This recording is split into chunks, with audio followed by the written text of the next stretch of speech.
A nossa primeira mesa, então, da tarde, ficou sob a responsabilidade do professor Michel, que é secretário adjunto de organização da Macro Sul, e a gente que sou secretária de aposentados e assuntos previdenciários do Sinte estadual. Então, nós teremos agora, o nosso tema é privatização na educação, e nós vamos estar, então, com a nossa professora, trabalhando por 45 a 50 minutos, e depois nós teremos, então, mais 40 minutos para o debate. Aí, a nossa palestrante de hoje é a professora doutora Sandra Regina Oliveira Garcia, que é professora da Universidade Estadual de Londrina, do Paraná. Ela possui graduação. A gente gostaria de ler um pequeno currículo da professora, mas precisamos que o pessoal, então, ouçam, né? Ela possui graduação em Pedagogia pela Universidade Estadual de Londrina, mestrado em Educação pela Universidade Federal Fluminense e doutorado em Educação na área de concentração, mudanças no mundo do trabalho e educação pela Universidade Federal do Paraná. De 2003 a 2010, foi chefe de Departamento de Educação e Trabalho da Secretaria Estadual do Paraná. De 2011 a 2014, exerceu a função de Coordenadora Geral do Ensino Médio no Ministério da Educação, MEC. É professora associada da Universidade Estadual de Londrina, na área de Políticas Educacionais. E tem atuação principalmente nos seguintes temas: ensino médio, educação profissional, ensino médio integral, a educação profissional e políticas educacionais. Nós passamos, então, agora para a professora doutora Sandra. Falar com os dois microfones? Dois para poder gravar. Deixa eu ver onde fica mais fácil. Boa tarde a todos e todas. Está dando para ouvir direito? Dá um eco para a gente esse microfone, a gente não consigo nem me ouvir direito. Bom, boa tarde.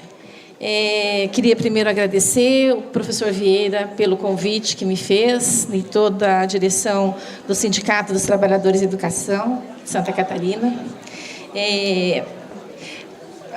Ouvindo, né, a análise de conjuntura que a gente acabou de ser apresentada aqui para a gente, na verdade, ela já norteia aquilo que a gente vai estar discutindo aqui nesses dias. Quando eu vi a programação, fiquei pensando que, principalmente as 4 mesas que virão agora, na verdade, elas são uma complementação, né, de uma coisa com a outra. Porque quando a gente vai falar de privatização, a gente está falando também do Plano Nacional de Educação.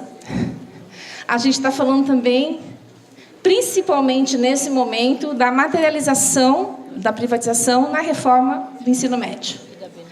E, mais ainda, de forma mais consistente, com a Base Nacional Comum do Currículo, né, que está aí sendo discutida, no caso do ensino médio, ainda sendo discutida, e ontem mesmo nós vimos, né, nas redes sociais, e o professor Ferretti com certeza vai falar sobre isso, não é o meu tema, mas eu não consigo não falar da reforma do ensino médio também, que o Temer anunciou que vai reformar a Base Nacional Comum do Currículo. Isso, para mim, eu me sinto mais com alerta ligado, sinal vermelho, né? Porque pode piorar, né? Ultimamente, tudo que a gente tudo que tem sido revisto no Brasil, ele tende a não a melhorar, mas a piorar. Então, isso nos preocupa bastante, né? Apesar de que nós vamos continuar lutando para que essa base, principalmente, toda a base, né, mas principalmente a do ensino médio, ela não se materialize. Bom, o que foi pedido para mim foi para poder falar um pouquinho sobre a questão da privatização da educação. E, às vezes, a gente ouve de algumas pessoas dizer que a privatização não é de todo ruim. Isso, para nós, professores, e ouvir de nós, professores, isto é muito grave. Então, acho que, primeiro, a discussão ela tem que pautar no sentido de a gente compreender que nós, professores, somos aqueles que podemos estar colocando para a sociedade o que significa uma privatização. E a gente vai falar um pouquinho das formas de privatização. Privatização não é só entregar o prédio de uma escola. É muito mais do que isso. Quando a gente ouviu falar que a deputada hoje falou aqui, em Santa Catarina, hoje, uma escola estava sendo passada para a Polícia Militar. No Paraná também está acontecendo a mesma coisa. Esse movimento ele se inicia em Goiás, com mais efetividade, né? E é uma forma de privatização, mesmo que seja a polícia também um órgão do Estado, né? Mas é uma forma de privatização, que é a privatização do conhecimento, da aprendizagem, da forma da aprendizagem, que isso também é muito grave. Bom, mas vamos lá. Eu trouxe primeiro algumas questões que eu acho que elas são importantes para a gente compreender o que é a privatização. Primeiro, as fronteiras entre o público e o privado, ela tem se modificado nesse contexto atual do capitalismo. A gente viu o representante do GES nos colocando essas questões do capital, em que as estratégias de superação do neoliberalismo, da globalização, da reestruturação produtiva e a terceira via, elas redefinem o papel do Estado e, principalmente, para as políticas sociais. Então, essas questões elas estão impactando principalmente as políticas sociais. Eu quero começar a minha fala explicando um pouco isso, para depois a gente entrar nas formas de privatização. O neoliberalismo, então, e a terceira via, porque o projeto neoliberal, hoje vem se concretizando na educação via o que nós chamamos terceira via, que a gente entende que hoje é a atual social-democracia. E ela tem o mesmo diagnóstico de que o culpado pela crise atual é o Estado. E tem o mercado como parâmetro de qualidade. E isso a gente está vivendo muito este momento, quando se propõe a reforma do ensino médio, que está dizendo para nós, professores, está dizendo para nós, gestores das escolas, que nós não sabemos fazer, que nós não damos conta na formação da juventude. E, portanto, o mercado tem que entrar para dar qualidade para aquilo que a gente não está dando conta de fazer. É este o recado que vem para a gente. E esse recado que vem para a gente, ele está dentro de uma política muito maior, que não começou nesse momento no governo Temer, que inicia no Brasil nos anos 80 e mais fortemente depois, no final dos anos 80 e anos 90, quando a política neoliberal do Collor de Mello inicia com mais força no Brasil e depois com Fernando Henrique Cardoso, com a reforma do Estado.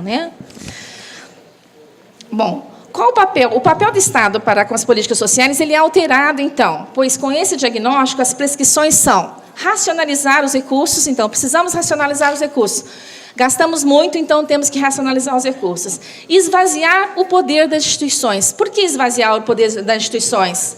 Porque elas são permeáveis a pressões e demandas da população improdutiva pela lógica do mercado. Então, esse é o pensamento dessa lógica neoliberal. Então, vamos racionalizar e vamos esvaziar o poder das instituições.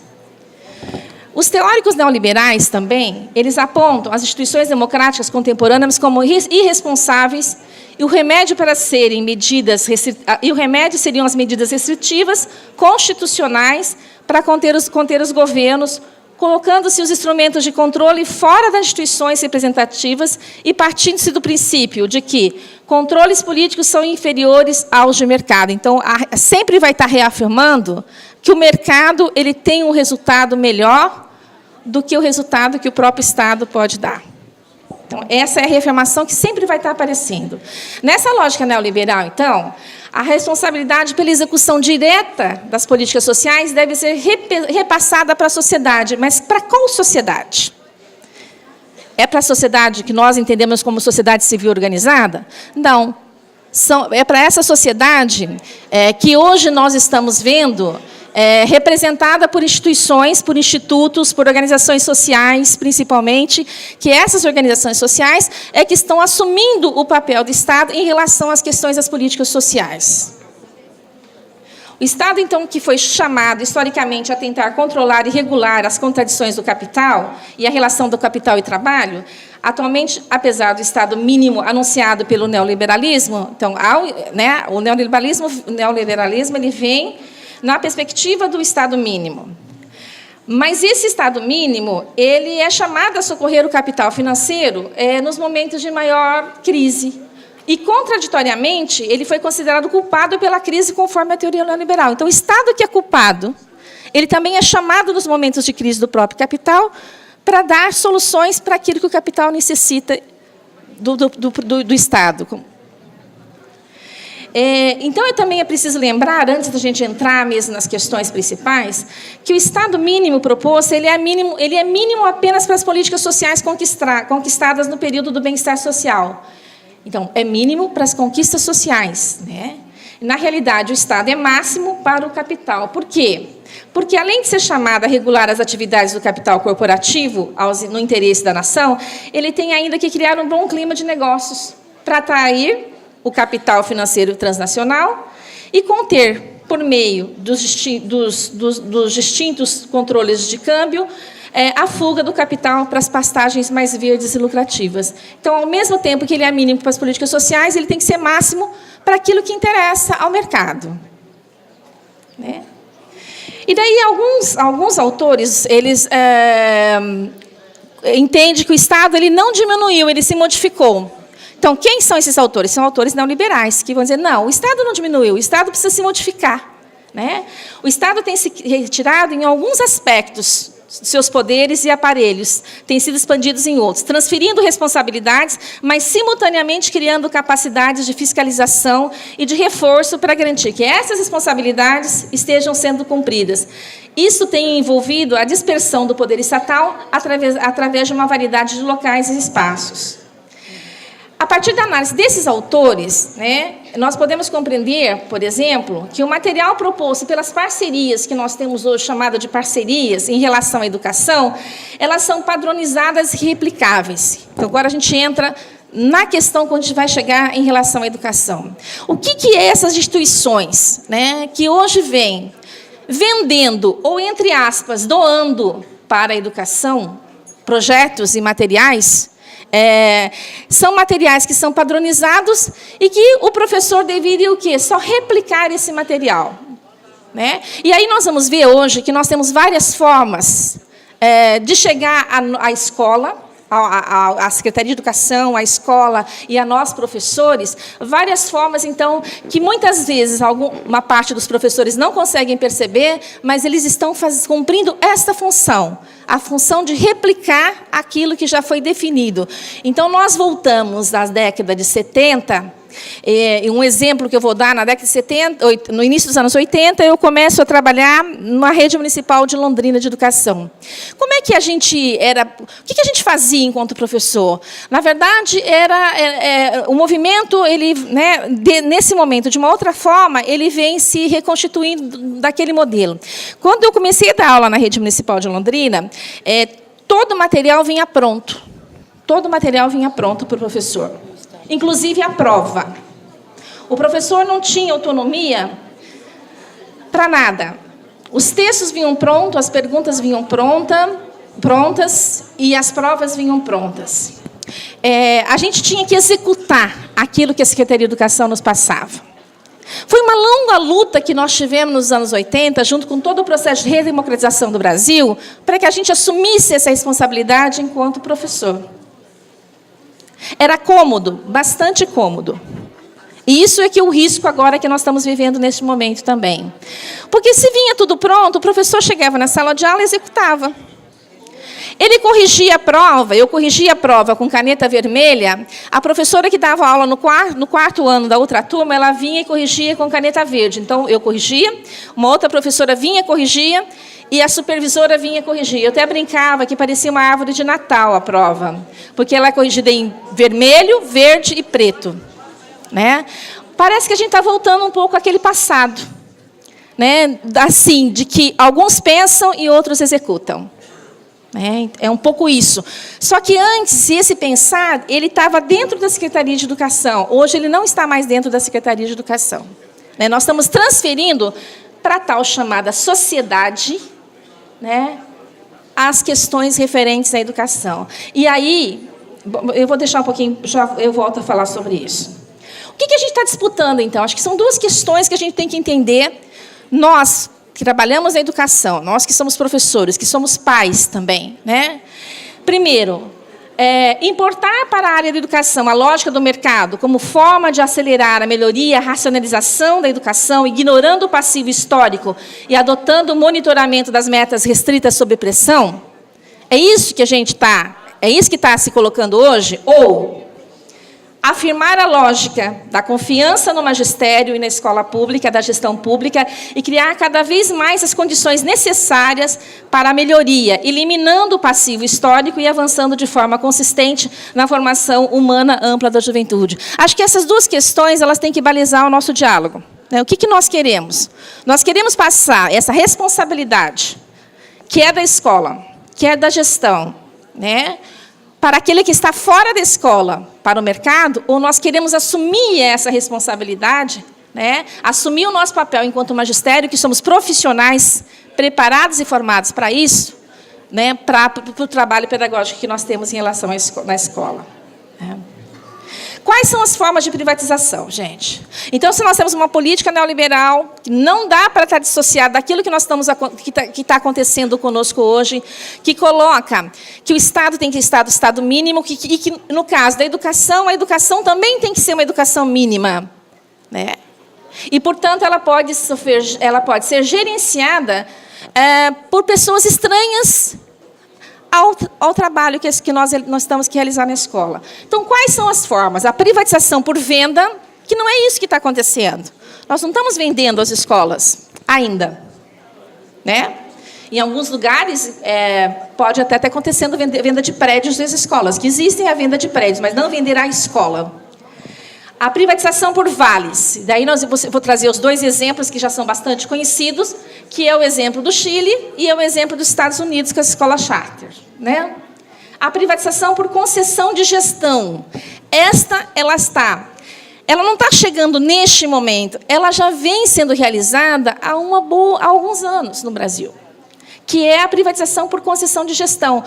O Estado se retira, a Secretaria de Educação se retira e passam a gestão da educação para alguns institutos que estão aí hoje vendendo, doando, e etc., etc. e tal, que depois nós vamos fazer a lista desses institutos.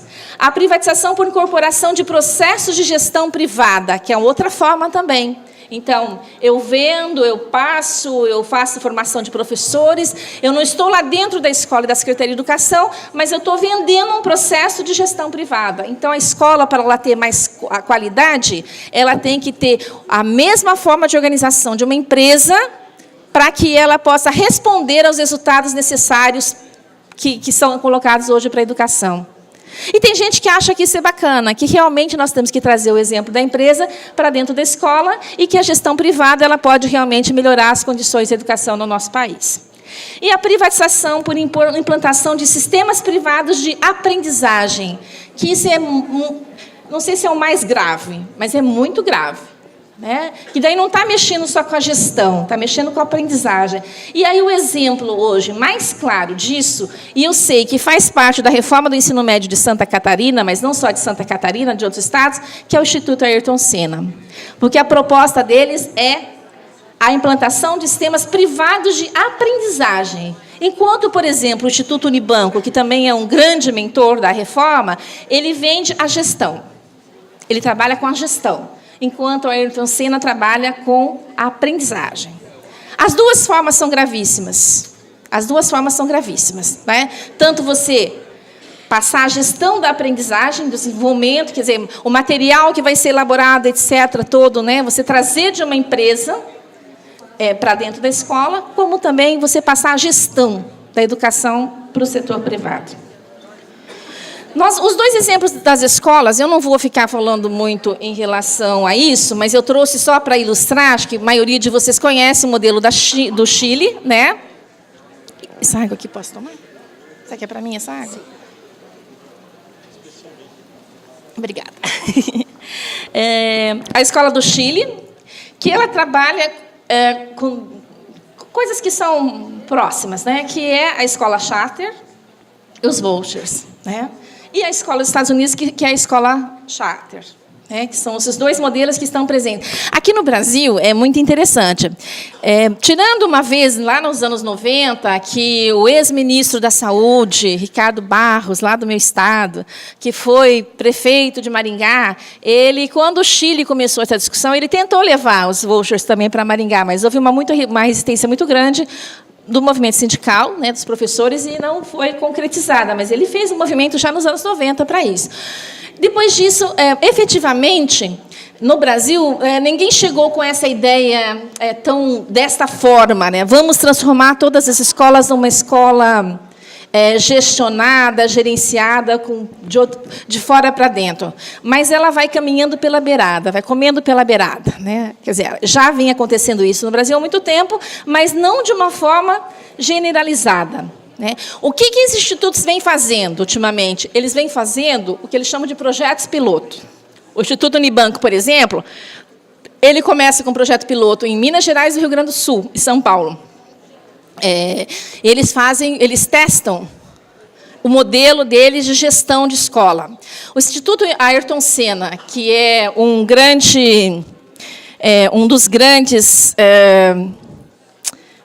dos principais hoje parceiros para a reforma do ensino médio, eles fizeram esse projeto piloto, porque anteriormente ele só trabalhava com a educação infantil e anos iniciais do ensino fundamental. Ele vai para o ensino médio agora, em 2012, se eu não me engano, 2012, 2013, uma escola no Rio de Janeiro chamada Chico Anísio. Depois eles levam isso para 35 escolas do Rio de Janeiro, e agora eles estão oferecendo para todos os estados, né, a partir da reforma do ensino médio, eles estão oferecendo para todos os estados esse modelo, esse projeto piloto que eles criaram, segundo eles, que foi muito positivo e que, portanto, ele já pode ser, porque eles trabalham com essa lógica, um projeto piloto, e depois isso se transforma, né, numa forma de globalizar isso, para que todos possam. Bom, o professor Freitas, está bem pequenininho, né?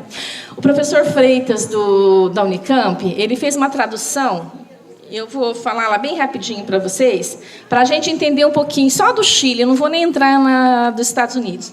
A do Chile, ele fala assim, dois pesquisadores, eles vão falar sobre a reforma do Chile nos dias de hoje. Ele fala assim, imagine que um país que já estava comprometido com a educação pública de qualidade, mas começou a tratar esse bem público como uma economia de mercado, com a introdução de escolas charters e sistemas de vouchers. Então, imagine isso. A gente pode imaginar uma coisa até muito parecida aqui no Brasil. Imagine que, depois de alguns anos, a maioria dos estudantes nesse país frequentavam escolas privadas e não havia financiamento público para a maioria dessas escolas, que deviam concorrer entre si pelo financiamento, melhorando seus resultados. Então, primeiro, né, imagine que não tinha nenhuma escola pública de qualidade. Depois, imagine, então, que essas escolas, esses estudantes, eles passam, então, a frequentar essas escolas privadas e que, portanto,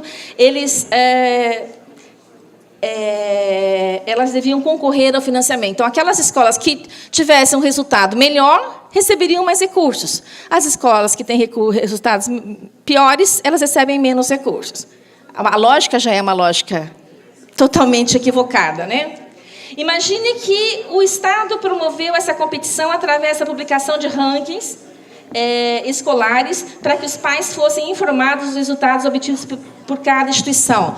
Imagine nossa IDEB, a plaquinha que os deputados queriam colocar na porta de cada escola, dizendo que era o IDEB da escola. Mera coincidência. Imagine, por fim, que as propriedades da escola os proprietários de escola foram autorizados a cobrar taxas extras dos pais, tornando assim a educação um negócio bastante rentável. Então, primeiro, passa para o setor privado, e depois possibilita que, para a escola melhorar um pouco mais, além daquilo que o Estado passa, vamos cobrar uma taxa. Né? Então, vamos repartir isso. Daí ele diz assim, mas vamos parar de imaginar, porque essa escola existe. Daí ele vai falar que é a escola do Chile. E quais são os resultados das escolas do Chile?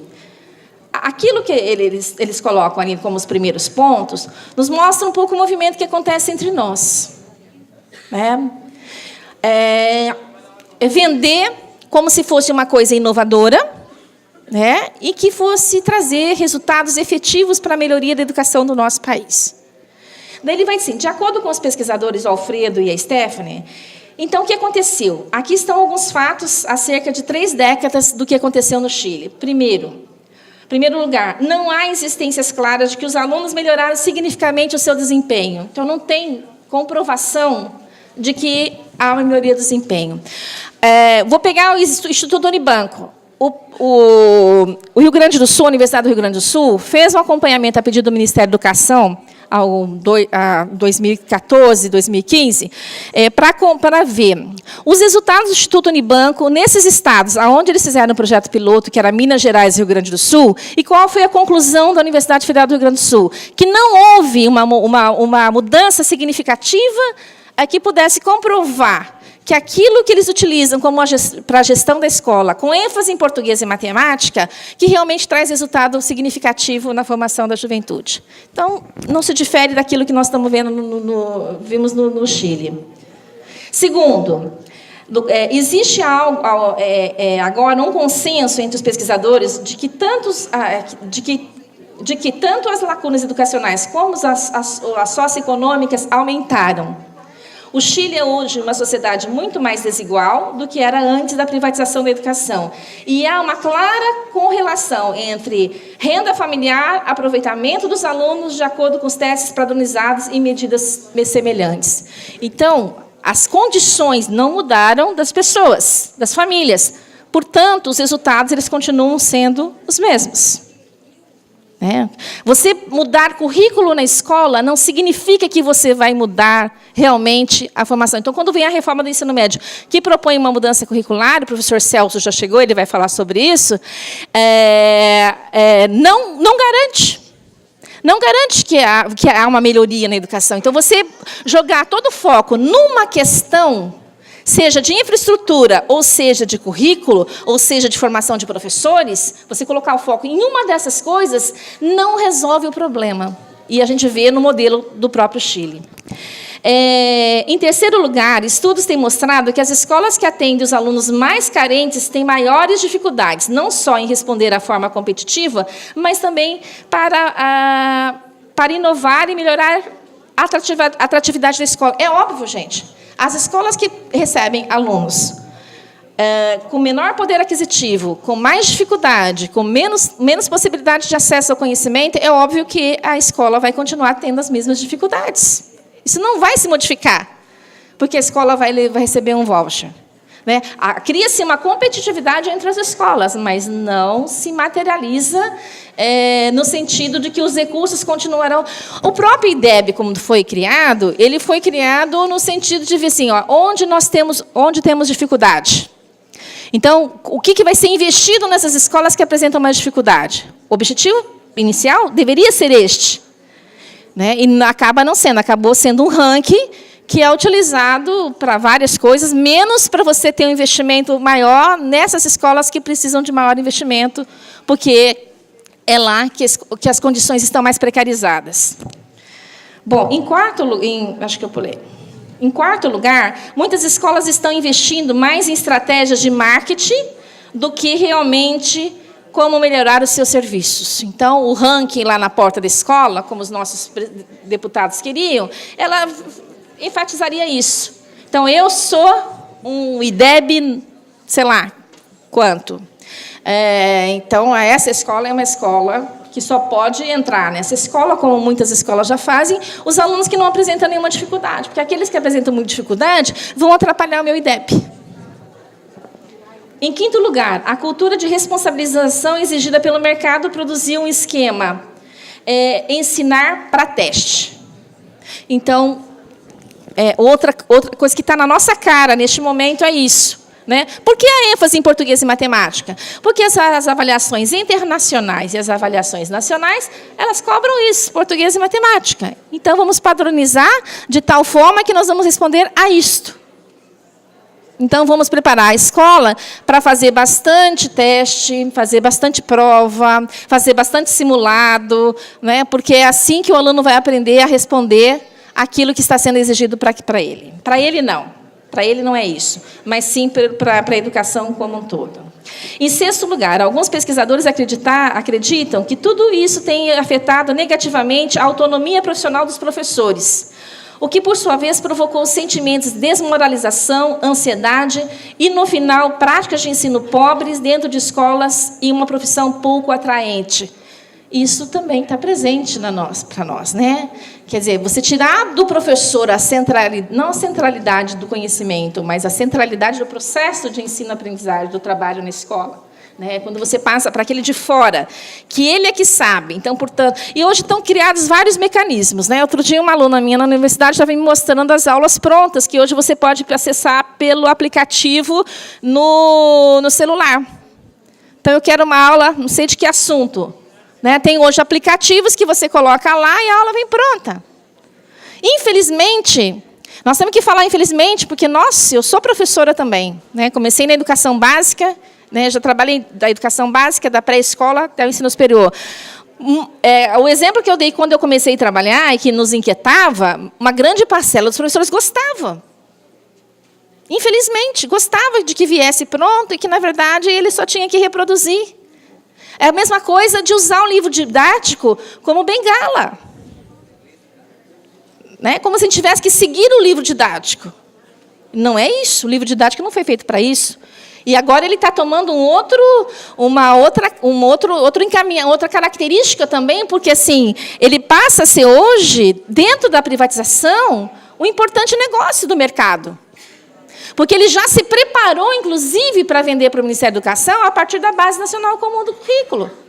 Vocês vão ver que os novos livros que virão já estão todos preparados. Eles já se prepararam, a indústria já se preparou. Uma vez eu tive um debate com a Associação dos Empresários, né, das editoras, e ele me disse assim, professora, passem a formação de professores para nós.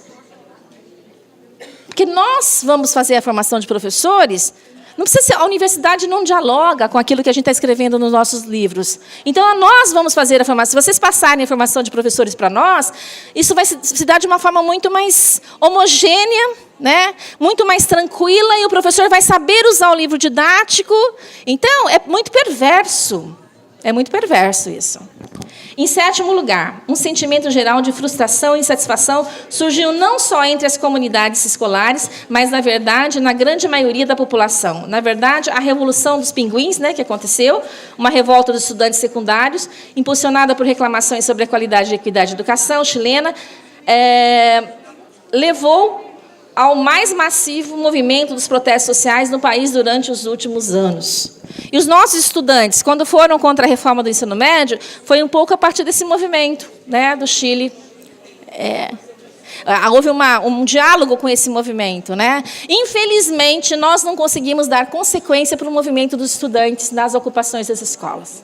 Infelizmente.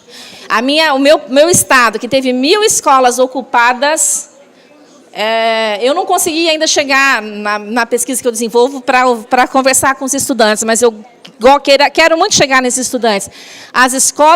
Os estudantes voltaram para dentro das escolas e não foi aproveitado o movimento que eles criaram, a autonomia que eles criaram, e, na verdade, eles foram todos novamente enquadrados no formato que a escola sempre teve. Né? E, infelizmente, a gente não conseguiu fazer com que aquilo que os nossos alunos trouxeram, que podia ser um movimento muito importante, ele foi, na verdade, silenciado por nós mesmos, professores. Bom, eu não vou falar do Charter School, mas assim, também ele está bem conhecido. Eu só quis falar do Chile para mostrar assim, não é mera coincidência. Não é mera coincidência aquilo que nós estamos vendo aqui, que eles aprontam esses 7 pontos, como é que isso tem a ver com aquilo que está acontecendo conosco? Diferente, porque no Brasil não teve um movimento dizendo assim, agora nós vamos transformar todas as escolas neste formato, como foi no Chile. Mas, como eu digo, de uma forma muito simples, vem se comendo pela beirada, para se chegar ao núcleo que é este. Né? É este. Hoje, gente, nós temos aqui, vou enumerar alguns, mas nós temos vários modelos de ensino médio, por exemplo, e não só ensino médio, mas educação básica, sendo apresentados, sendo testados na maioria dos estados, né? Como modelos que podem ser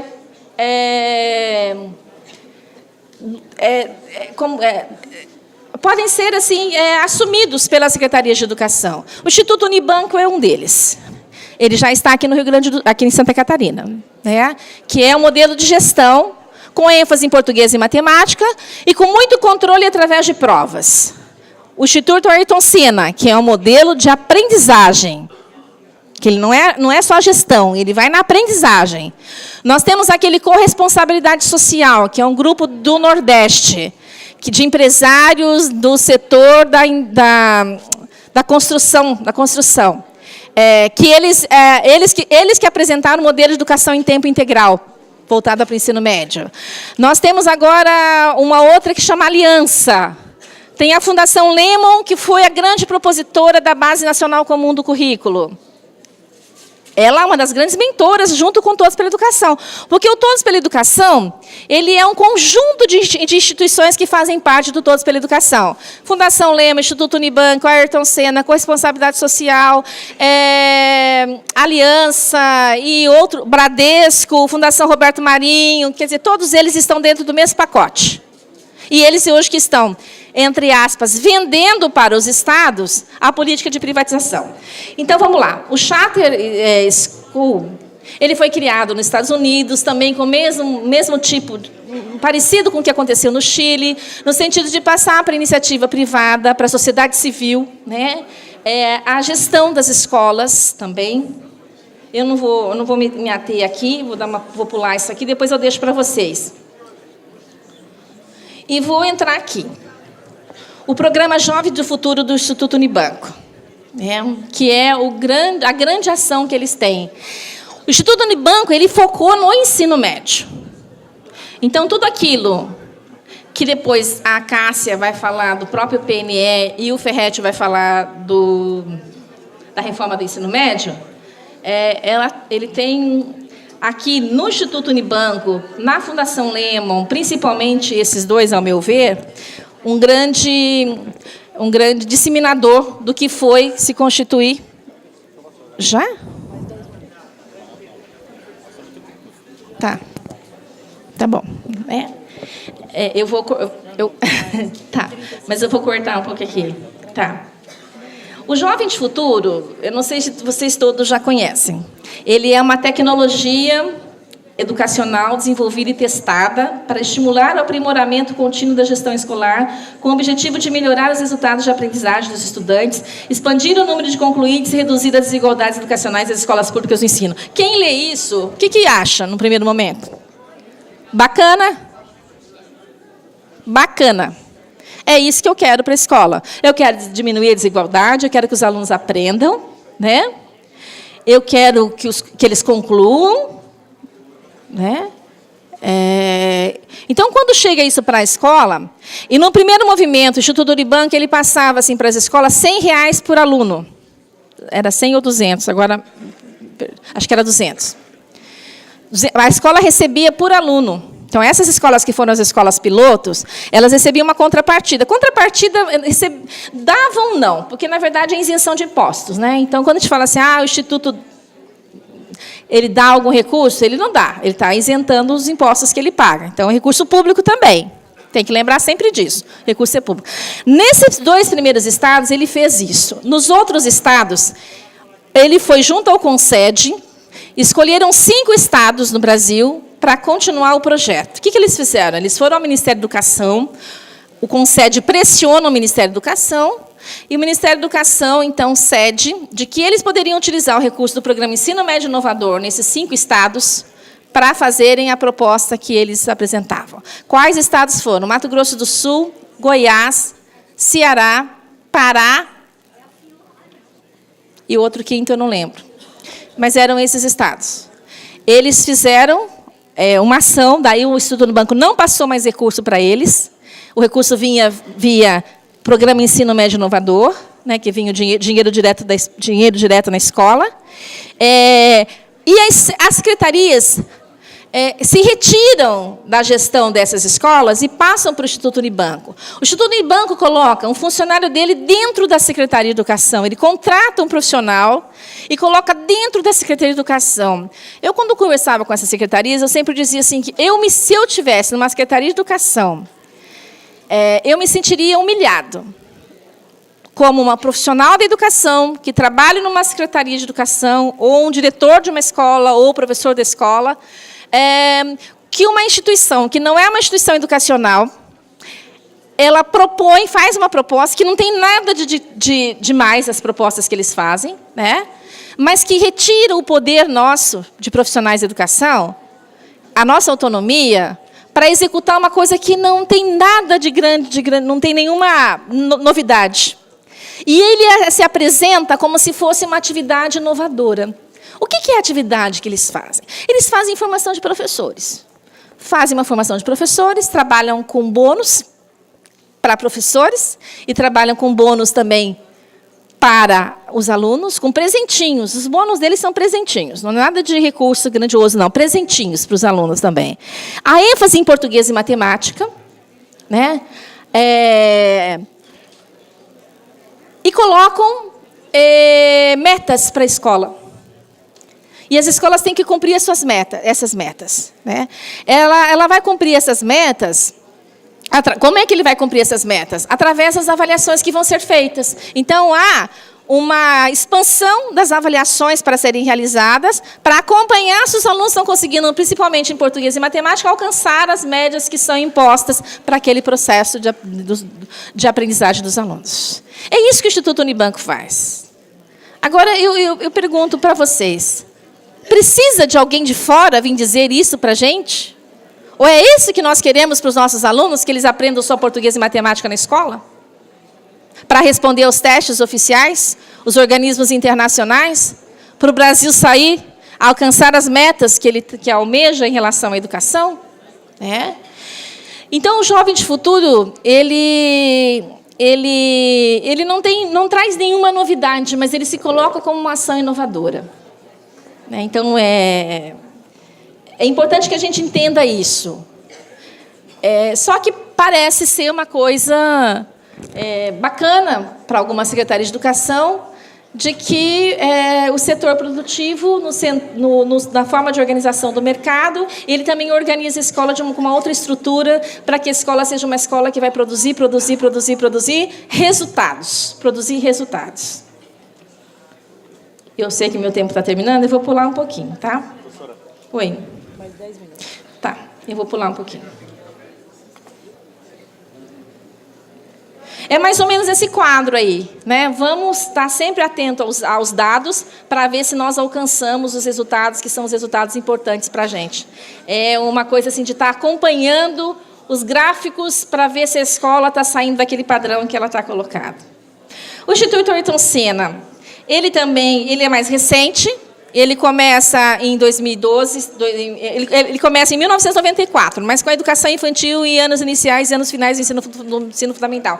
Ele vai se até o ensino médio mais recentemente, porque o ensino médio passa a ser a bola da vez. Né? Eu vou pular essa parte também para chegar aqui.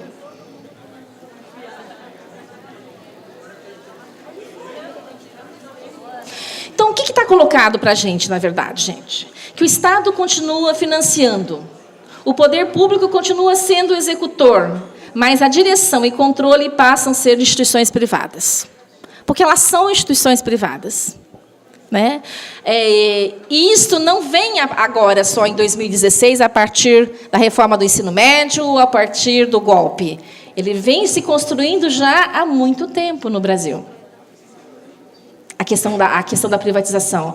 Começa como? Começa quando, na educação infantil, o Estado não é capaz de assumir a educação infantil e passa para instituições comunitárias. Começa quando, já na década de 40, o Brasil passa a formação dos trabalhadores para o Sistema S. E reforça a formação dos trabalhadores com o setor privado quando cria o Pronatec. Né? Que o Pronatec nada mais é o quê? Também, a grande maioria do Pronatec, tirando as exceções que foram as escolas públicas, é passado para o setor produtivo, e, no caso, o Sistema S, a execução. Então, não é de hoje que isso vem acontecendo. Agora, a reforma do ensino médio, como o professor Ferretti vai apresentar aqui, ela acirra, ela torna mais clara. Por quê? Porque o próprio Conselho Nacional de Educação, agora, nas novas diretrizes, que ele já está formulando, que nós tivemos acesso a uma primeira versão, lá o desmonte da educação está muito claro em relação ao ensino médio, e, consequentemente, para as outras etapas também. Quer dizer, desde a contratação de professores, passando pela execução, passando pela gestão, passando pela elaboração de materiais e tudo o resto. Como ocorre? Como é que ela vai ocorrer? Isso aqui é o ponto central. E eu vou tentar ser bem sucinta. A implantação da privatização se dá por estágios progressivos. Então, no Brasil, não foi como no Chile. A partir de hoje, as escolas serão desta forma. Não. Aqui ela vai de forma progressiva. Parte das limitações políticas e legais concretas. Né? As nossas limitações, então, parte delas.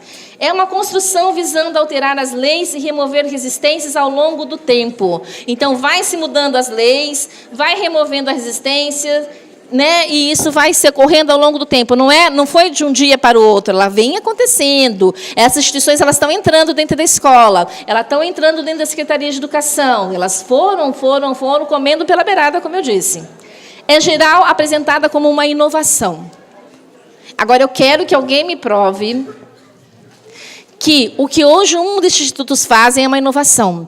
O corresponsabilidade social, que é a tal da escola em tempo integral para o ensino médio, o que eles fazem?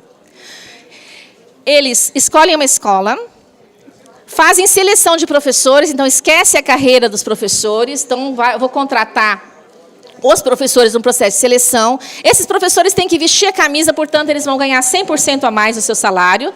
Só que chega no final do ano, ele é avaliado para ver se ele realmente vestiu a camisa da escola. Eles dão uma repaginada na escola, né, um recurso, arruma a escola. Foi o que está acontecendo com a Polícia Militar agora, né? Que eles vão lá, o Estado dá o dinheiro, eles reformam. Em Londrina foi assim, foi acho que quase 2 milhões, reformaram toda a escola, deixaram ela bacana. Colocaram professores selecionados, né? O professor tem que vestir a tal da camisa, porque senão, no final do ano, ele vai embora para outra escola. Os alunos têm aulas de manhã e à tarde, mas eles têm música, têm educação física, esporte, não sei o que lá mais. A escola pode dar errado, gente? Se tiver professor com dedicação exclusiva, uma escola bem preparada, né? Tempo para o professor se dedicar, ela pode dar errada? Vocês já foram naquela escola do SESC do Rio de Janeiro? Já ouviram falar? Eu fui lá. Para ver como é que era o negócio. É maravilhosa. Em parte. Ela é maravilhosa por quê? Porque ela tem uma grande estrutura.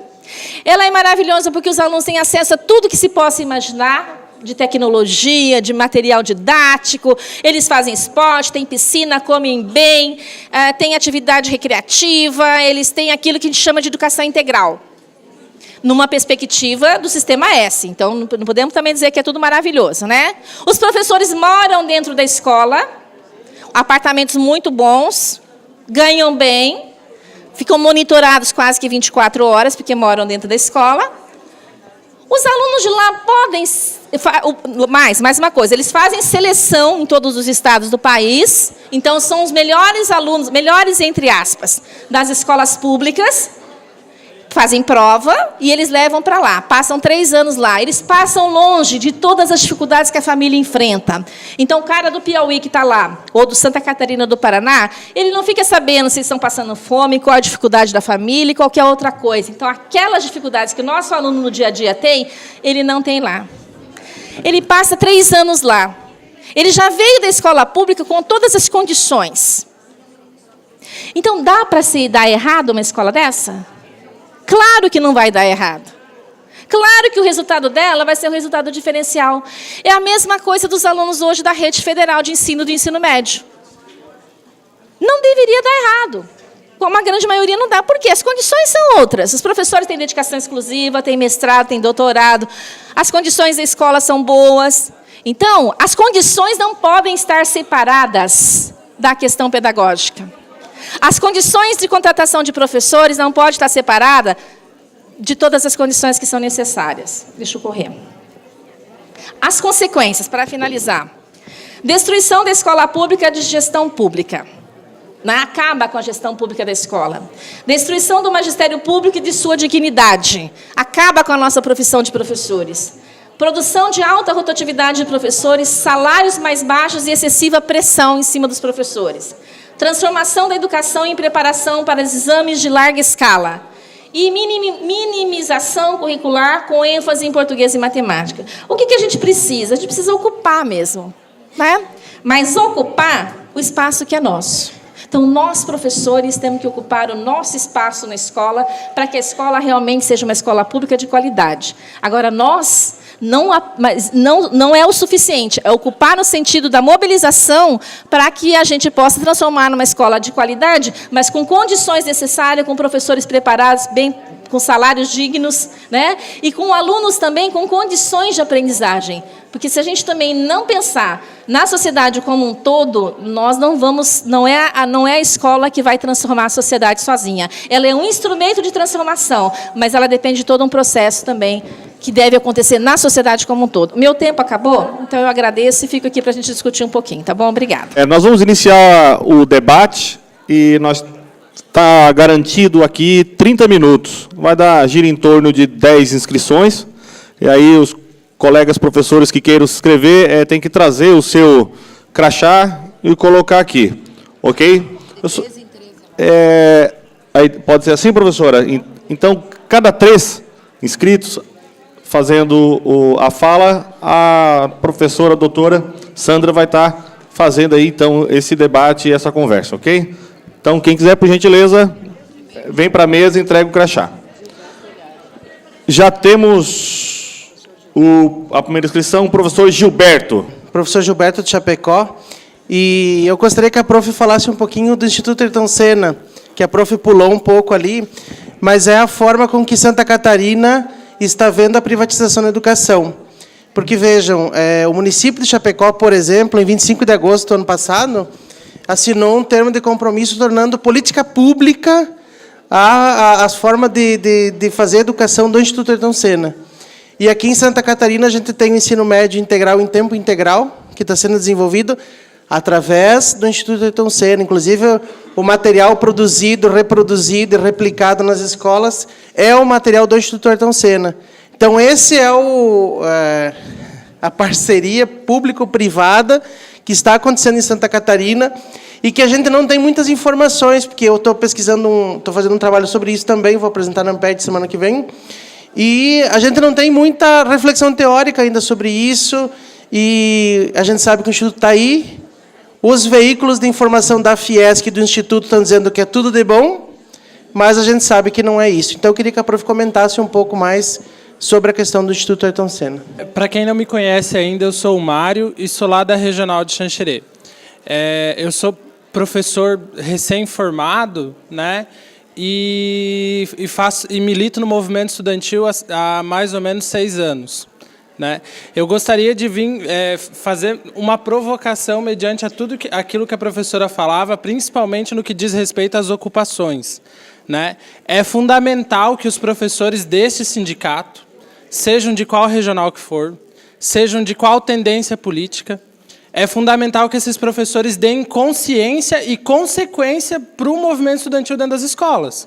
Né? É inadmissível a gente saber que existe sindicato, que o sindicato é atuante, que a categoria se mobiliza, mas em escolas, em grandes escolas dos centros políticos do Estado, não possuem grêmio estudantil. Né? E daí, quando a UCES, por exemplo, que foi lançada dia 17 de junho, que há 15 anos estava parada no Estado e era uma entidade cartoral, quando a UCES vai na porta da escola pedir para entrar e trabalhar e lançar o grêmio, a escola proíbe de entrar. Né? o diretor proíbe, mas o diretor sozinho não rege, não gesta a escola. Então, é fundamental que esse sindicato ajude nesse processo.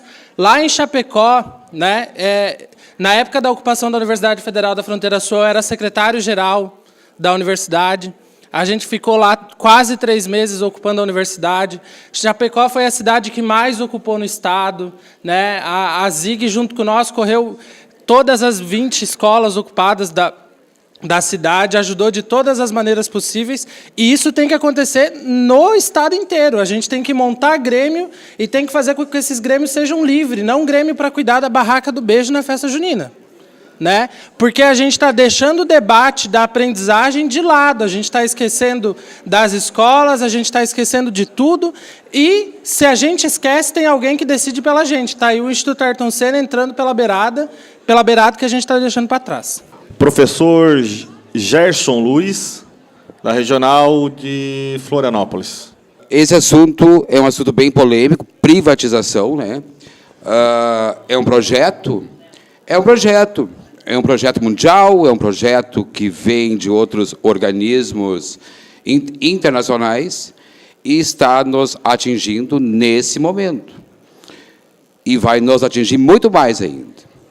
Então, eu questiono a professora e quero que ela fale depois a respeito, se não tiver a luta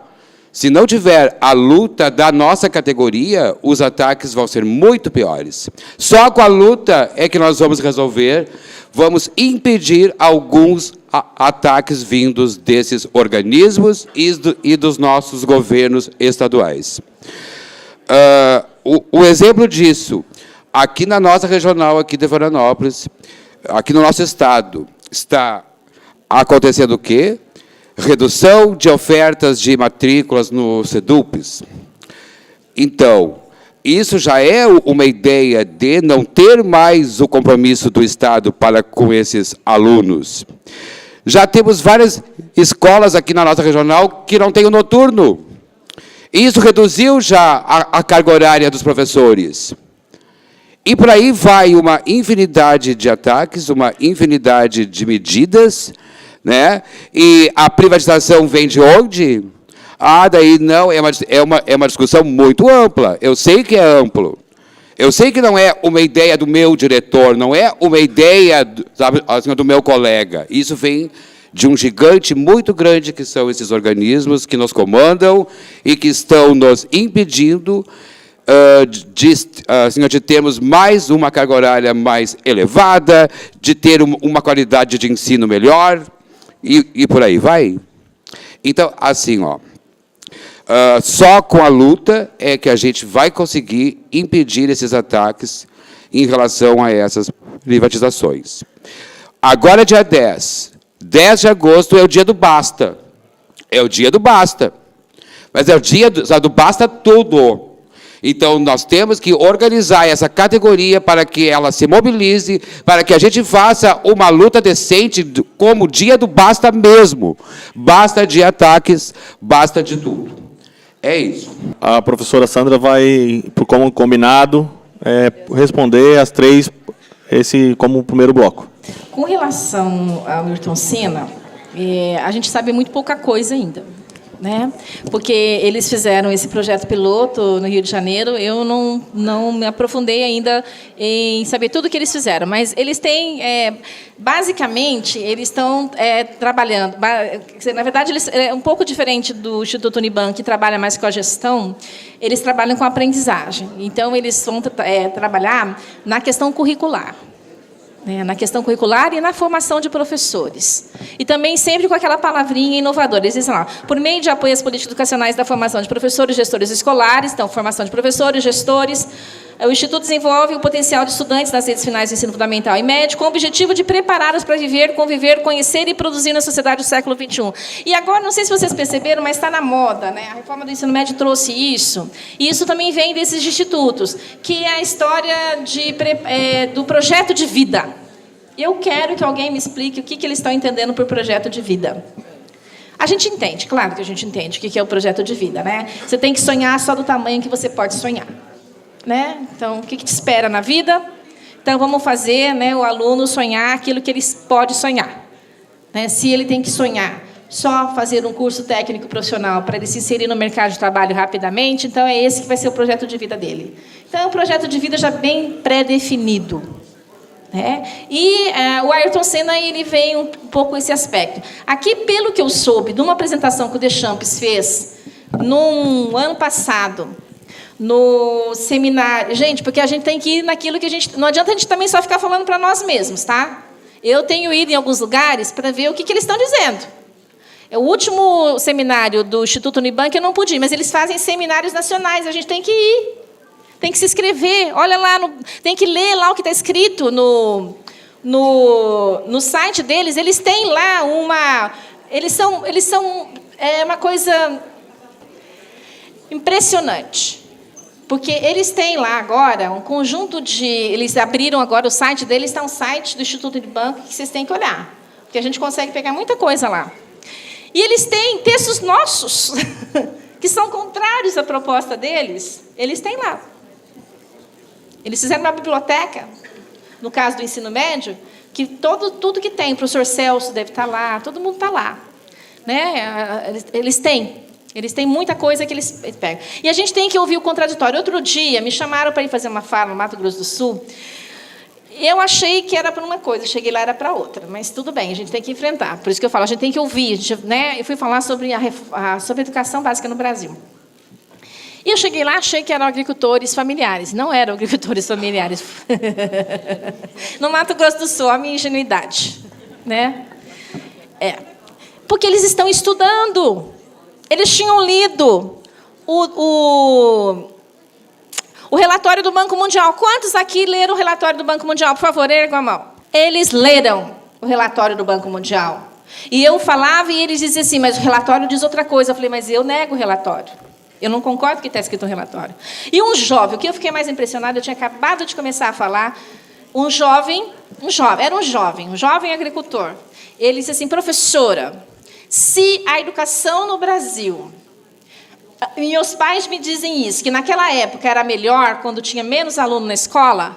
Por que a gente não faz isso de novo? Em vez de colocar todo mundo na escola, vamos colocar só uma parte da população na escola? Ele falou isso para mim. Eu quase tive um ataque do coração naquele momento de ver um jovem falando uma coisa dessa.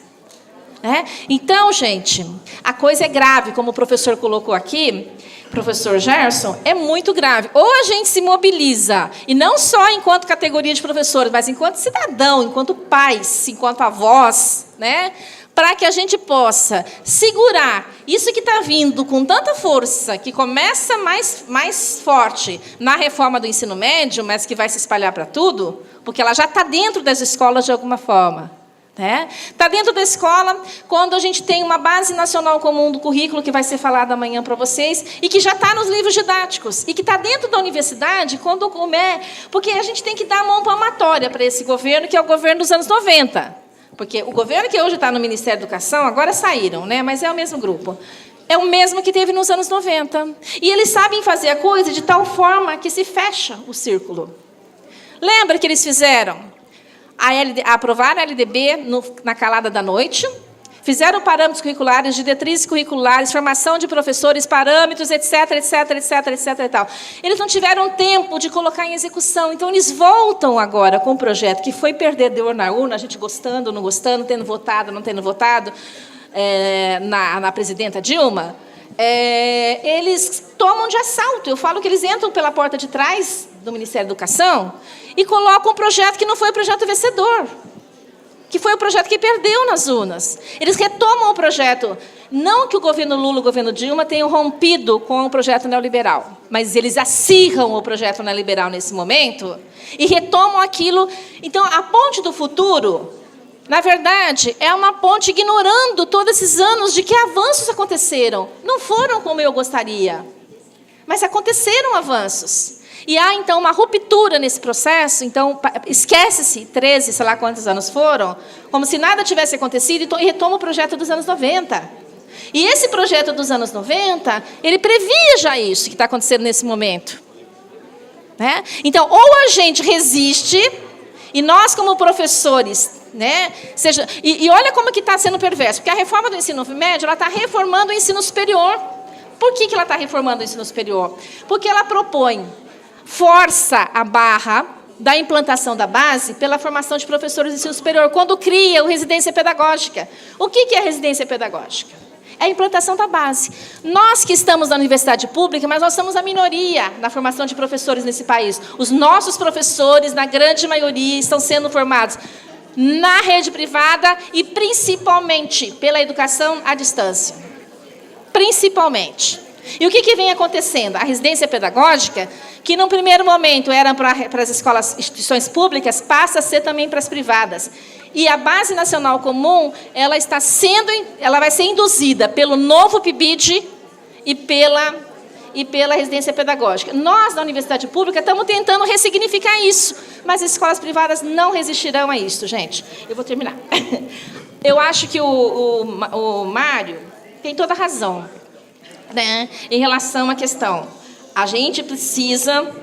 Os estudantes nas ocupações que ocorreram, e aqui nesse auditório, o ano passado, eu vim numa formação da Secretaria Nacional de Formação da CUT, e aquela menina do Paraná, Ana Júlia, esteve aqui, nesse lugar onde eu estou, e ela fez uma fala muito impactante, além da fala que tinha corrido da forma dela, né? E eu acho que isso tem que ser, nós temos que dar voz. Acho que os jovens de hoje, eles precisam ser fortalecidos no sentido da compreensão do que vem acontecendo no nosso país e que eles tenham voz para fazer o que eles fizeram nas ocupações, que foi um movimento interessante.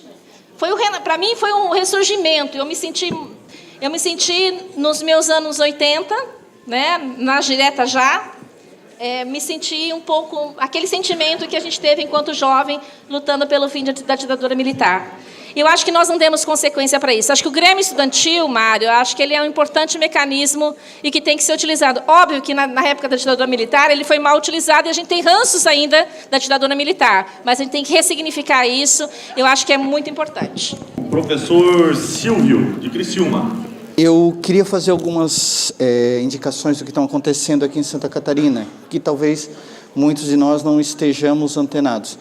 O Sistema S, mais especificamente o Senai, que começou a implantar uma metodologia de ensino nos ensinos técnicos de informática, e essa metodologia consiste no ensino médio integrado, e o que aconteceu essa metodologia eles devem estar em estudo já, mas esse ano já trouxeram para os SEDUPs, tá? Os SEDUPs que já estão com esses cursos técnicos de informática integrado. E aí tem alguns detalhes interessantes nessa metodologia que prevê já 20%, tá? 20% à distância. Os meninos têm uma plataforma lá e 20% já é à distância. Tem um método extremamente rígido que tem que os determinados períodos, e aí não contempla a regionalidade. Por exemplo, lá em Criciúma nós estamos com a dificuldade que alguns meninos vêm de muito longe e aí eles têm que vão ter que fazer 6 aulas e aí vão sair mais tarde e à tarde vão ser dispensados, só vão ficar na escola um dia. Então, são situações que não contemplam. Isso, e aí tem um outro ator aí, que é a Fundação Itaú BBA, que eu acho que você não listou, mas a Fundação Itaú BBA está bancando esse projeto junto com a Fundação Ayrton Senna. Outro detalhe interessante sobre a questão da reforma do ensino médio é que quem está comandando, Maria Inês Fini, né, que era do Estado de São Paulo, PSDB, que perdeu, o projeto do PSDB perdeu nas eleições, e ela retomou isso, tá? E aí, lá no estado de São Paulo, tinha um tal de Entre Jovens, que você deve conhecer, porque fazia parte da Fundação Unibanco. Tá. E aí eu queria um comentário aí em relação dessas duas metodologias, o Entre Jovens e essa metodologia do Sistema S. Professora Clarice, da Regional de Joinville. Eu queria aqui trazer algumas questões, né? Acho que tem umas provocações que a gente precisa fazer entre nós, que somos trabalhadores de educação da rede pública estadual. Nós temos um senso comum na sociedade, que já vem sendo desenvolvido há muito tempo, de que é sucatear, né, o serviço público como forma de convencer a sociedade que o serviço público não funciona e é, sim, privatizar. Então, isso já é um senso comum aí que a gente tem que estar sempre lembrando disso. Eu estava comentando há pouco, né, com os colegas ali, se tem uma coisa que a decisão da Simone Schramm em cancelar as vagas no SEDUP nos permitiu, é mostrar para a sociedade que o SEDUP é público.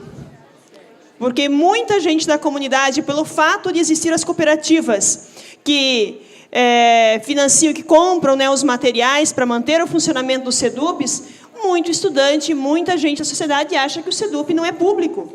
Então, permitiu a gente retomar essa discussão. E eu acho que a gente agora tem que aproveitar todo esse momento, esse combate, e a gente aprofundar a discussão de que realmente o SEDUP tem que ser público integralmente. Nós temos que acabar com as cooperativas, que o Estado tem que bancar em todo o seu fim, a educação profissionalizante também. E outros elementos que eu sempre faço a discussão com os colegas, que com a privatização, com terceirização, tem outras duas coisas que estão em risco. É a nossa função enquanto professores da rede pública e a nossa aposentadoria. Por quê? Se começa a terceirizar e na forma que está, o fechamento de escola, privatiza e tudo mais, e não realiza concurso público, não tem mais trabalhadores ingressando no serviço público para garantir a nossa aposentadoria. Porque nós vivemos em sistema de previdência solidária, onde a atual geração paga a aposentadoria de quem já se aposentou. E se nós não fizermos o combate e explicar isso para os nossos colegas, nós hoje, enquanto servidores públicos, mesmo não tendo a reforma da Previdência, a gente conseguir que ela fique engavetada para sempre, nós corremos o risco de não nos aposentar, porque não vai ter gente ingressando para garantir a nossa aposentadoria. Então, são elementos que a gente tem que considerar, porque é muito mais sério. É muito mais sério toda essa questão. Me pediram aqui, eu não vou conseguir dizer tudo que eu tinha anotado aqui, me pediram aqui que a professora Sandra pudesse explicar um pouquinho mais sobre a residência pedagógica, que ainda que as pessoas não tenham conhecimento, e também sobre a questão da formação, como é que as universidades elas já estão pensando isso ou não, se está vindo para elas, de que forma que isso vai ser, a discussão de como é que vai ser a formação de professores no ensino superior para atender essa formação por área na educação básica, né, se isso realmente acontecer. Boa tarde a todas e todas. Meu nome é Ingrid, sou professora licenciada da Regional São José. Estou saindo aí com a tarefa de representar o PSTU como pré-candidata a governo do Estado. E esse tema, né, a gente vem sofrendo isso na pele todos os dias, porque a privatização ela não é de agora que vem acontecendo aqui no Estado de Santa Catarina. A cada governo que entra e sai, a gente tem exemplos de privatização na educação, não só aqui do Estado, mas de todo o país, né? E isso é tanto na esfera federal, estadual e municipal, porque isso é devido, né, à crise econômica mundial que a gente vem sofrendo, onde os governos tentam aplicar projetos para que eles possam resolver a vida deles, e não a vida da classe trabalhadora, e não a vida dos trabalhadores em educação. Porque os projetos são para que eles possam sustentar os grandes banqueiros, os grandes empresários que mantêm esse povo no poder, para que eles possam tirar da onde? Qual é o primeiro lugar que eles tiram? Da educação, da saúde, onde a classe trabalhadora é afetada diretamente. É esse o projeto, né, dos governos que vem implementando uma agenda neoliberal e que inclui, logo de primeira, assim, a privatização da educação pública. No estado de São Paulo, a gente teve um exemplo de grande luta contra as privatizações, contra a reforma da Previdência, que é o Sampaprev. Tive a oportunidade de estar na primeira assembleia que deflagrou a luta contra o governo municipal de São Paulo, onde na primeira assembleia reuniu mais de 20 mil trabalhadores em educação, e que debaixo de muita repressão, que é o que o Estado oferece, eles conseguiram barrar a reforma da Previdência. E os ataques não param por aí, mas as greves também não param. Em todo momento, a greve da educação por todo o país e no mundo. Nós tivemos greve agora em Minas Gerais, por conta do governo Pimentel, que é do governo PT, que não pagou os salários em dias, 15 dias de paralisações até pagar o salário. Tivemos greves em Manaus também contra a privatização pelo reajuste, que foi uma das greves vitoriosas, com 27% de aumento, apesar do nosso dinheiro hoje não valer mais nada. A gente sabe disso. Tivemos greve em Florianópolis contra as OS, que é o sistema de privatização, debaixo de muita repressão, e num sábado foi aprovado, um sábado de feriado foi aprovado, de uma forma rápida, em segundos, o projeto de OS, que privatiza o sistema, no Rio Grande do Norte, em Fortaleza, no Pará, no Rio Grande do Sul, no Rio de Janeiro, por todos os cantos a greve. Por isso que é muito importante que nós possamos nos unir. No dia 10, agora, está sendo chamado um dia de luta nacional pelas centrais, e essa categoria do magistério não pode ficar de fora. É uma categoria histórica de luta, e nós não podemos aceitar que Pio Moreira retire, como retirou, 271 milhões da educação para pagar uma dívida que não é nossa. E por isso que nós estamos aqui referendando essa conferência, e dizemos que nós temos obrigação de chamar a categoria para vir à luta com todos os trabalhadores desse país por uma greve geral, por fora Temer, fora Pinho Moreira, fora Colombo, fora Simone e fora todos que atacam a educação. Eu fiquei aqui na dúvida, pensando sobre a situação das privatizações, da municipalização, dos ataques à educação. E comecei a me reportar para a minha escola. Eu fiquei afastado um tanto da mobilização, mas não do trabalho da escola. E comecei a pensar o que acontece dentro da escola, e ainda fechando com a questão de que no dia 10 está sendo chamada a mobilização nacional dos trabalhadores, e a educação precisa fazer parte desse contexto. O que eu tenho, a minha indagação é a questão da mobilização dos profissionais frente aos ataques que nós estamos sofrendo. Nós estamos sofrendo inúmeros ataques, e todos ao mesmo tempo, e nós temos, na medida que avançam esses ataques, e eu fui agora, por último, na Assembleia da minha regional, e tenho visto que o número de profissionais, ao invés de aumentar diante desses ataques, esse número de profissionais tem diminuído. Nós temos uma quantidade enorme de escola que é um silêncio total do que acontece com a nossa vida profissional e dos ataques que nós viemos sofrendo. Como tem se pensado esse momento para que haja uma mobilização maior? Não vai haver dia 10 o basta se não houver um trabalho com os nossos profissionais da educação. Eu lembro que eu fiz 3 ou 4 greves sozinha na minha escola, numa escola com quase 60 professores. Primeiro, eu queria, para a professora, perguntar para ela qual vai ser o papel do governo do Estado, né? Porque se privatiza o ensino médio, municipaliza o ensino, as séries iniciais, qual o papel dele? Para onde vai nossos recursos? Irão para o SESC, Senai, tudo mais? Então, acho que temos que saber, de repente, nem governo, não precisa nem ter candidato para governo mais. Mas eu queria... a gente tem que saber isso. Primeiro, assim, gente, acho que aqui, quem é que está na sala de aula no ensino médio? Bastante gente na sala de aula do ensino médio.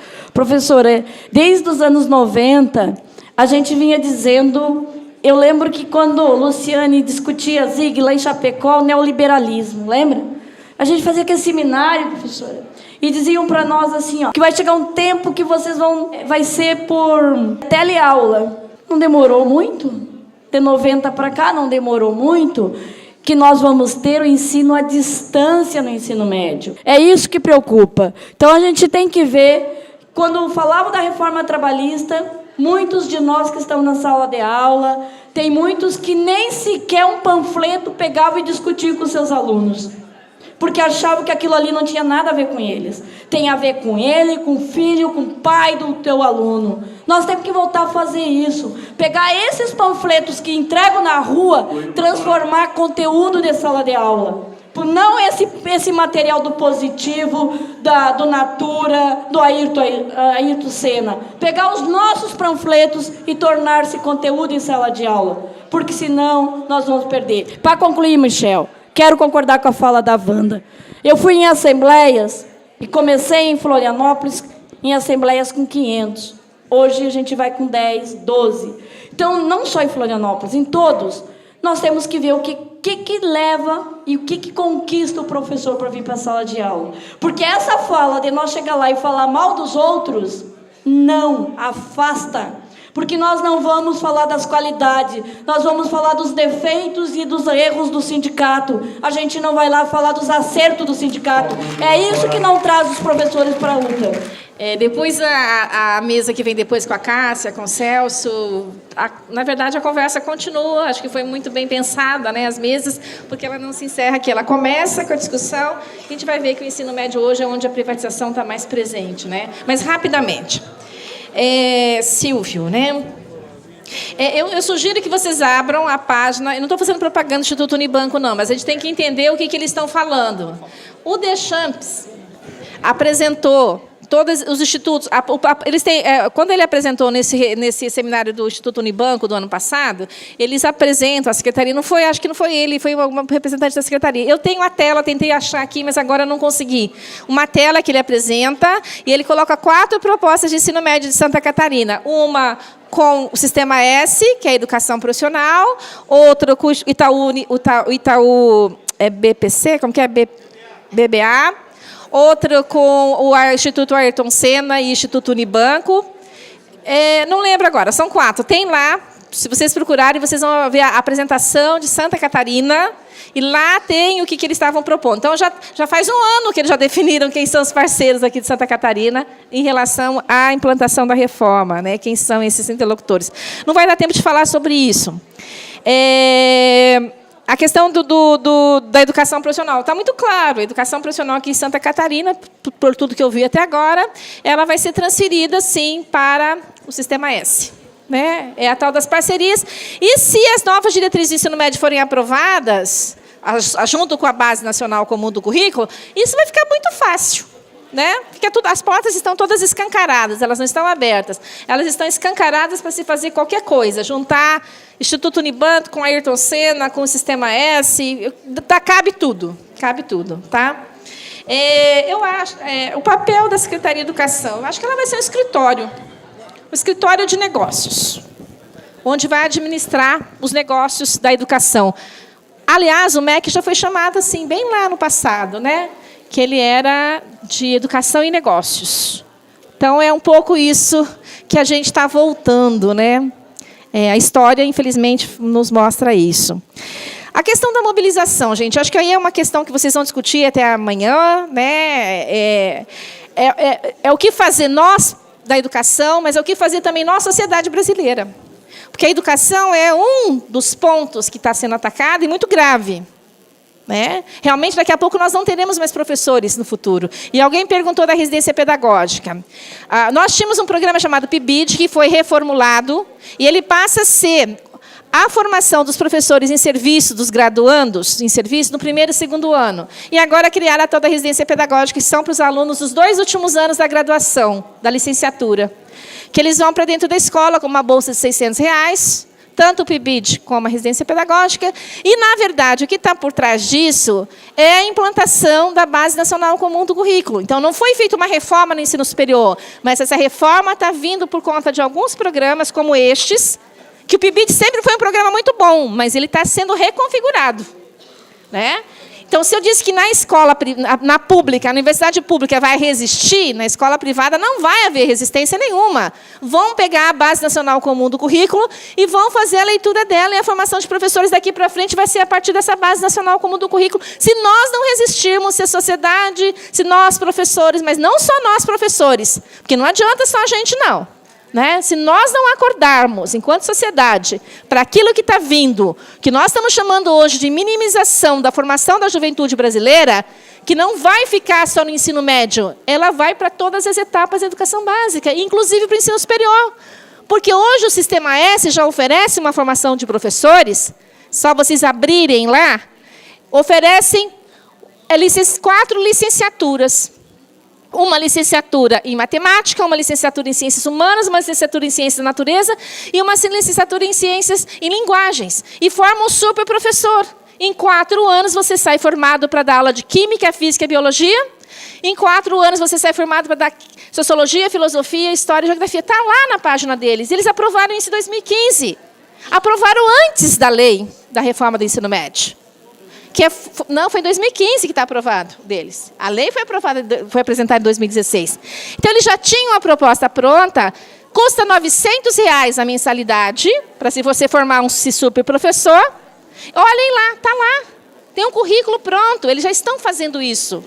Então, isso ir para as escolas públicas, de forma geral, não é um passo. Né? Agora, o que nós temos que fazer? A Base Nacional Comum Curricular da educação do ensino fundamental, educação infantil e ensino fundamental foi aprovada, a do ensino médio não foi aprovada ainda. Nós temos que continuar resistindo. Nós temos que continuar resistindo para que essa reforma ela não seja implantada. E cabe a nós, sim, professores lá na escola, fazermos esse movimento de resistência. Então, eu resisto. Eu estou terminando minha carreira como profissional de educação já, né, já tenho meus 30 e poucos anos de magistério, mas não desisti ainda disso. Né? Não desistir ainda, que a gente tem que realmente fazer a resistência para que a gente não deixe que isso tudo chegue realmente na escola e que a gente seja absorvido por isso e a escola não consiga fazer uma reflexão em cima daquilo que vem acontecendo. Gente, muito obrigada, eu sei que o tempo se esgotou. Eu só queria, por último, vou aproveitar que a professora Cássia está aqui, e eu queria me solidarizar com a professora Cássia, da Unisul, né, que do Univale, da ex-Univale, né, Cássia? Mas que continua sendo para nós, por tudo que vem acontecendo e também pela essa perseguição que a professora Cássia, né, vem sofrendo e outros professores também. Minha solidariedade, viu, Cássia? Obrigada. Nós agradecemos a professora Sandra e, como ela disse, né, a importância dessa continuidade dos nossos temas de hoje vai ser complemento uma da outra. Daí nós vamos passar, então, agora para a discussão do Plano Nacional de Educação, Plano Estadual de Educação e...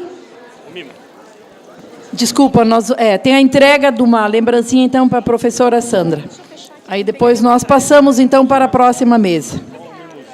O Michel vai entregar, né, Michel? Obrigada. Como é que é essa questão do que é público e privado hoje? Como é que está se definindo essa linha? Hoje o público e o privado, em relação à educação, ele se mescla, né? Não dá para ter não existe uma divisão mais, né? Porque o público, o privado, quer dizer, ele entra hoje dentro das escolas públicas e é tratado como se fosse publicizar o privado, né? Acho que esse tem sido um dos argumentos que esses representantes dessas instituições têm colocado, que na verdade eles querem publicizar o privado, né? E a gente sabe que isso não vem acontecendo. O que vem acontecendo nas escolas é uma interferência do mercado na formação da juventude, não só da juventude, nesse momento por conta do ensino médio, a juventude, mas hoje está presente em todas as etapas da educação básica. Esses institutos, como o Ayrton Senna ou do Itaú, são nocivos ou favoráveis ao ensino? Olha, na minha opinião, os institutos hoje, que são institutos que representam o empresariado brasileiro, eles são nocivos, né? O objetivo, na verdade, é a conformação da juventude, né? É formar, minimizar o processo formativo e formar para atender o que o mercado hoje está propondo, né? Então, coloca os gestores da educação e os professores numa subordinação àquilo que se quer, àquilo que se apresenta como necessário para formar esse sujeito para que ele se insira no mercado de trabalho.